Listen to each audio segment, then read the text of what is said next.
d'abord, je tiens à préciser que cette opération a été menée pour atteindre certains objectifs. Notamment, comme ont été énoncés par notre président, il s'agissait de démilitariser, dénazifier l'Ukraine, de protéger les populations de Donbass et de protéger les frontières occidentales de la Russie face à l'avancement de l'infrastructure de l'OTAN vers mon pays. Comme a précisé notre président, notre ministre des Affaires étrangères, il y a récemment, l'opération se déroule selon les plans qui ont été établis d'avance. Donc, de ce point de vue, tout progresse comme c'était prévu. Il faudra bien sûr encore un certain temps pour atteindre les objectifs énoncés. Pour le moment, c'est un peu difficile à dire quand l'opération sera achevée. Tout dépend des décisions prises au plus haut niveau en Russie et naturellement, beaucoup dépend aussi des pourparlers qui sont en cours avec la partie ukrainienne pour une issue politique à cette opération.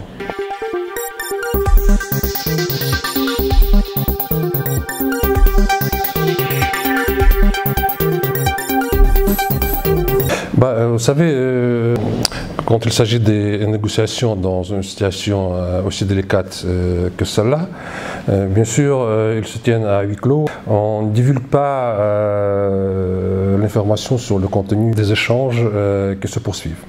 Ils se poursuivent surtout à travers... Il y a des progrès, il y a des regrets, donc pour le moment, il est très difficile, il est prématuré de tirer un bilan ou de faire des pronostics concernant au résultat de ces négociations. Mais il est évident que c'est très bien qu'ils ont pu être entamés et qu'ils continuent.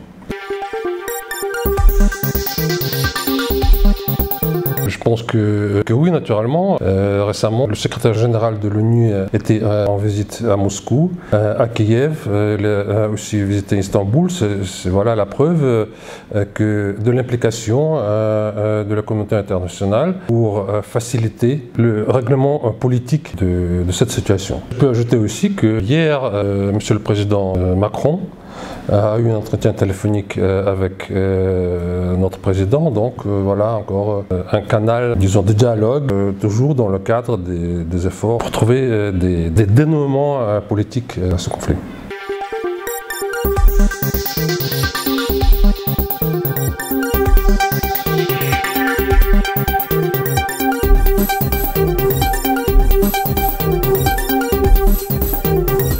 Tout d'abord, je dois préciser que ce sont des sanctions unilatérales. Ce ne sont pas des sanctions qui ont été prises dans le cadre de l'ONU. Donc on peut dire qu'elles sont illégales. D'autre part, vous avez noté notre réaction, elle était très prompte. Donc cela prouve que nous nous attendions à ce développement, que nous avons pris des mesures préventives. J'espère que nous allons nous en sortir. D'autre part, les sanctions, c'est toujours une arme à double tranchant. Il y a un préjudice aussi pour les pays qui ont entrepris ces sanctions-là. Vous savez très bien le rôle du gaz, du pétrole pour l'économie de l'Europe occidentale, du gaz et pétrole qui provient de mon pays. D'autre part, naturellement, je dois être honnête, bien sûr que ces sanctions-là, ils frappent durement l'économie russe. Il faudrait s'y adapter. Mais après, je suis sûr que nous pourrons surmonter l'effet négatif de ces mesures unilatérales.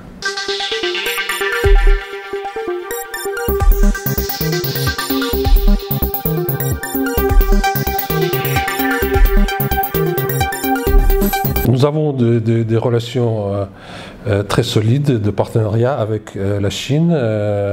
Ce partenariat a été fondé pendant des décennies. D'année en année, il continue à se développer. Nous avons un volume d'échanges énorme avec la Chine dans les intérêts réciproques. Nous adoptons des positions similaires sur l'arène internationale. Souvent, nous votons ensemble au sein du Conseil de sécurité de l'ONU. Donc, c'est tout à fait naturel, à mon avis, que la Chine a décidé de se distancer des positions extrêmes prises par l'Occident. Et comme vous voyez, nos rapports avec ce pays, qui devient de plus en plus influent, progressent toujours.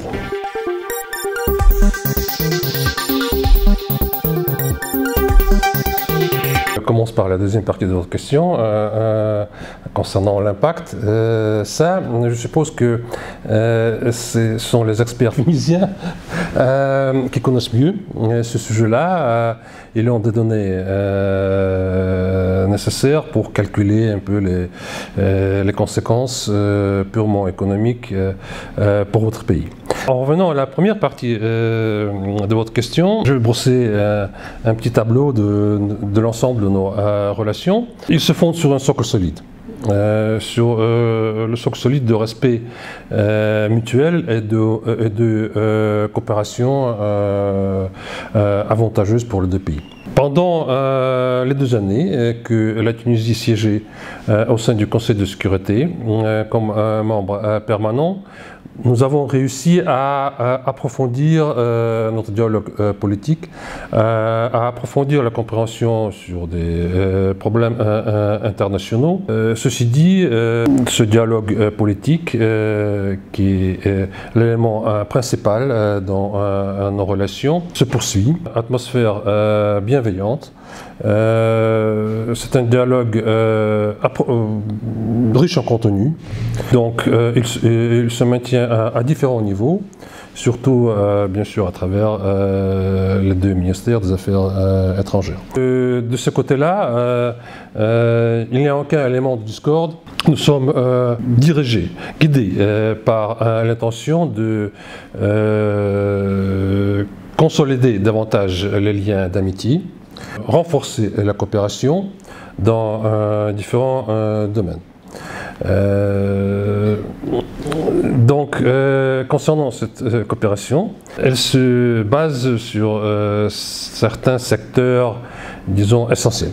D'abord, les échanges commerciaux. Avant la pandémie, nous avons atteint à peu près 600 millions de dollars comme export-import. Nous avons aussi un instrument pour des consultations, pour la gestion de ces relations économiques. C'est la commission mixte intergouvernementale pour la coopération commerciale, économique, scientifique et technique. Elle s'est réunie déjà 7 fois. Donc la prochaine, 8e fois, elle doit se réunir à tour de rôle à Moscou. Donc le deuxième élément fondamental, c'est bien sûr le tourisme. Toujours avant la pandémie, les flux touristiques vers la Tunisie de la Russie ne cessaient d'augmenter. Et ils ont atteint, le chiffre a atteint à peu près, avoisiné les 700 000 personnes. Bien sûr, à cause des restrictions pendant la période de Covid, ce chiffre a chuté. Mais déjà, ces 700 millions de personnes qui ont visité votre pays, cela prouve l'image de marque qu'est la Tunisie en Russie. Vraiment, il y a des gens qui reviennent. C'est pas seulement qu'ils viennent une fois et ils optent pour d'autres destinations, mais il y a des gens qui reviennent. Je connais ce genre de personnes même au sein du ministère des Affaires étrangères. Donc, c'est grâce notamment à ce disons, sentiment de respect et d'amitié qui est entre nos 2 peuples. En plus, je voulais dire que pendant les 2-3 dernières années, nous avons réussi, par des efforts conjoints, de lancer la coopération dans un secteur de haute technologie. C'est-à-dire, l'année dernière, le premier satellite tunisien a été lancé par une fusée russe. À ce que je sache, cette liste a commencé à fonctionner dans l'intérêt de l'agriculture tunisienne pour le moment. Donc elle a commencé à transmettre les données nécessaires pour déclencher l'arrosage sur les champs dans certaines régions. Oui. Donc en principe, il y a une idée de continuer avec cette coopération en matière de lancement des satellites et ce qui a été aussi fait, c'est un mémorandum qui a été signé entre la compagnie Telnet et la compagnie Roscosmos, notre géant qui s'occupe des questions spatiales.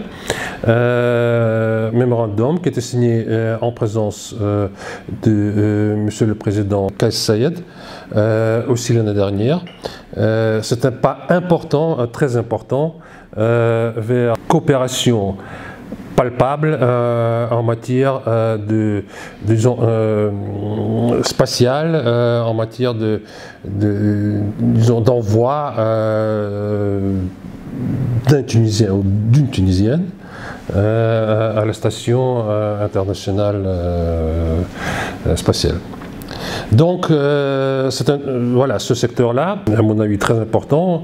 Il augure de bonnes perspectives pour le partenariat dans le domaine de haute technologie entre deux pays. La coopération du partenariat dans différents domaines, cette commission intergouvernementale. Donc, lors de la prochaine session, j'espère que se tiendra avant de la fin de cette année-là ou peut-être au début de l'année prochaine, nous devons dresser un programme d'action concrète, justement pour aller de l'avant, pour s'adapter à la conjoncture internationale actuelle. Et malgré les sanctions contre la Russie, pouvoir continuer une coopération mutuellement bénéfique.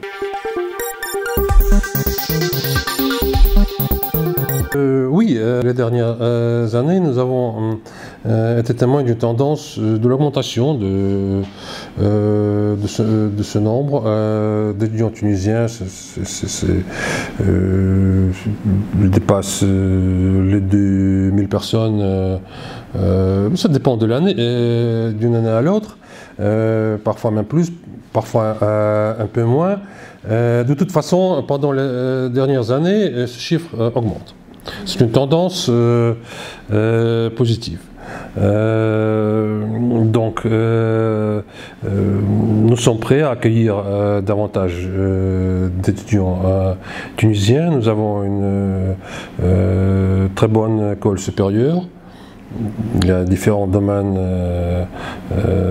d'instruction, donc c'est un volet très important aussi dans notre coopération, et c'est un volet humanitaire, on peut dire, parce que ce qui importe, c'est qu'il facilite le rapprochement des peuples. Et ça, c'est vraiment le fondement de toutes les relations interétatiques.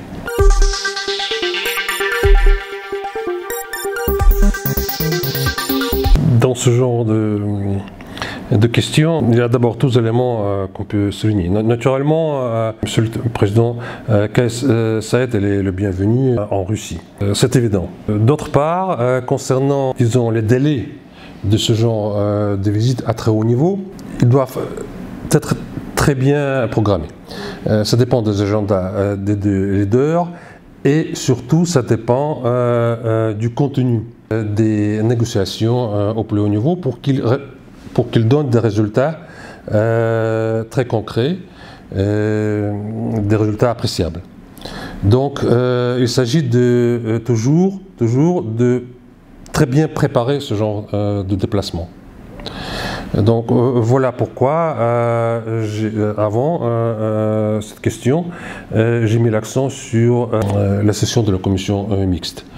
Donc il faut faire inventorier dans le cadre de cette session toutes les possibilités de partenariat, de se mettre d'accord sur les projets prioritaires, de dresser un programme. Donc il faut faire un travail de préparation très minutieux. Je ne dirais pas que cette visite est imminente. Cette visite est dans, disons, dans les projets. C'est-à-dire que nous maintenons, comme je dis, un très bon dialogue politique. Dans le cadre de ce dialogue politique, naturellement, il faut procéder à des échanges de visites. Mais là aussi, il faut trouver un moment opportun qui convient aux deux chefs de la diplomatie. Donc à un moment ou l'autre, je suis sûr, ce quota pourrait être réalisé, mais comme j'ai précisé, il faut trouver des dates convenables dans les agendas des deux ministres.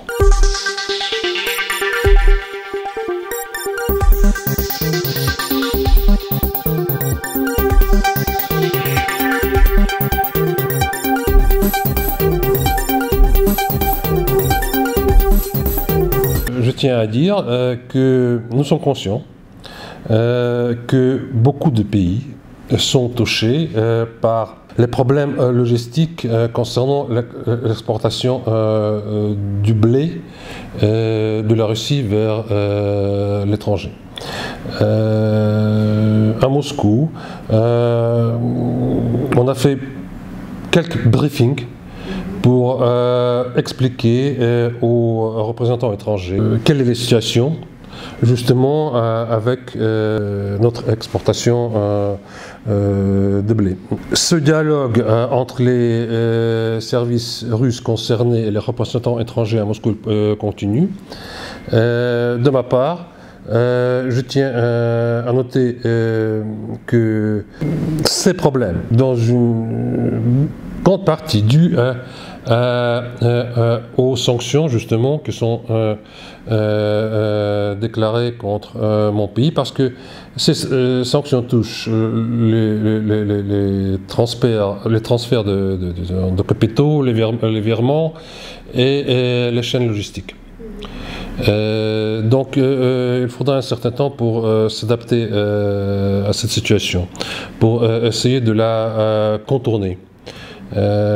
Mais soyez sûr, notre gouvernement se penche sur cette question, de telle sorte que nous puissions continuer à approvisionner le marché international de blé dur et tendre.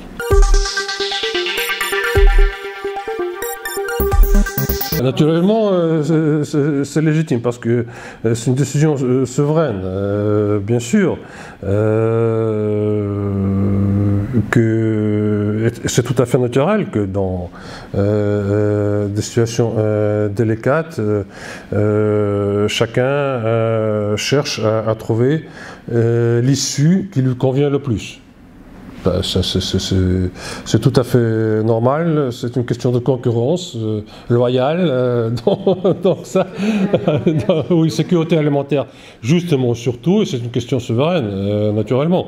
Donc bien sûr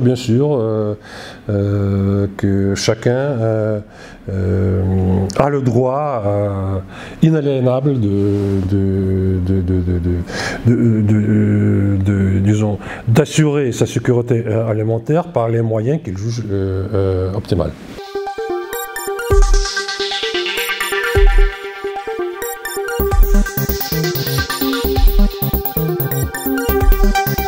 Oui, là aussi, notre gouvernement est en train d'entreprendre des mesures convenables.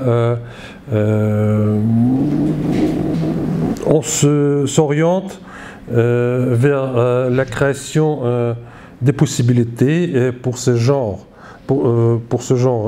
d'étudiants de continuer les études en Russie. Notre ministère d'enseignement supérieur est en contact avec les ambassades concernées pour expliquer ce que nous pouvons faire à la faveur de cette catégorie d'étudiants. Donc, je pense que bientôt, ce paquet de mesures sera plus ou moins ficelé et nous pourrons l'énoncer. Entre-temps, nous avons informé déjà les autorités tunisiennes d'un numéro de téléphone direct de notre ministère de l'enseignement supérieur.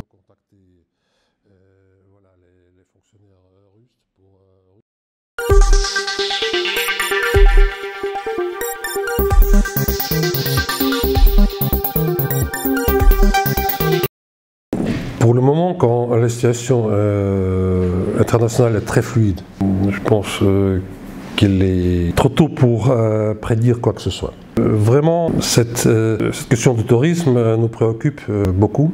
L'élément clé qu'on devra dépasser, c'est le transport de ce touriste. Vous savez que les sanctions touchent notre flotte aérienne.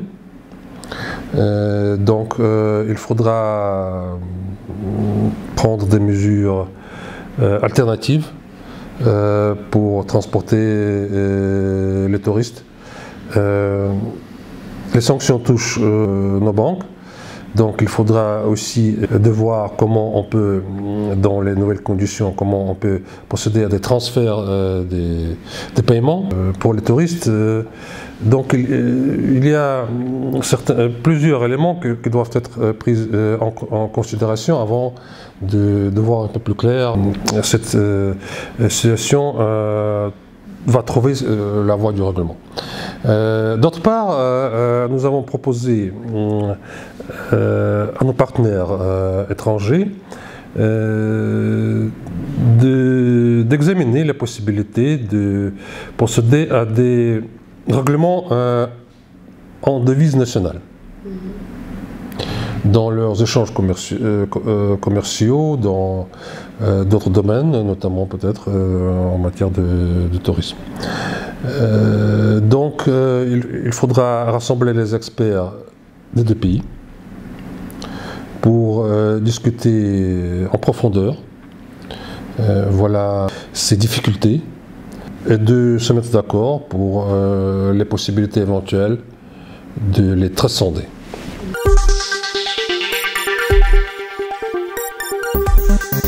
Je suis seulement quelques mois dans votre merveilleux pays. Et pendant ces quelques mois, j'ai pu réaliser comment votre pays est hospitalier, comment les gens sont bienveillants. Donc je souhaite davantage de succès et de prospérité sur la voie du développement durable, de la bonne gouvernance. Et j'espère que les relations entre nos deux pays vont se renforcer davantage pour le bien des deux peuples.